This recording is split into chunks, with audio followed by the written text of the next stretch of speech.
সুন্নাহর ভিত্তিক যদি আইন প্রণয়ন তারা করে এবং সুযোগ হয় তাহলে আবার হবে। কোরআন ও সুন্নাহর ভিত্তিতে যদি আইন প্রণয়ন, আমাদের তো মূল এক বাক্সের মূল থিমটা ছিল ইসলামের পক্ষে একটা বাক্স। যখনই তারা বলেছেন যে আমরা কোরআন ও সুন্নাহর ভিত্তিতে শরিয়ার ভিত্তিতে আইন প্রণয়ন করব না, আমাদের একজন ভদ্র মহিলা, খ্রিস্টান ভদ্র মহিলার প্রশ্নের জবাবে তিনি বলেছেন, তখন তো আমাদের এক বাক্স আর থাকে না।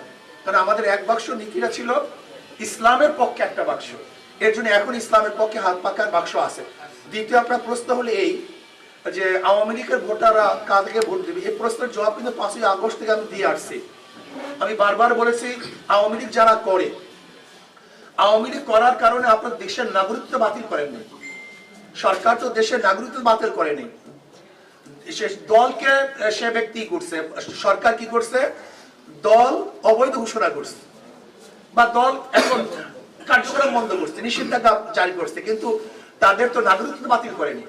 যদি তারা দেশের নাগরিক থাকে তাহলে তার নাগরিকত্বের গ্যারান্টি দেওয়ার দায়িত্ব কার? সরকারের।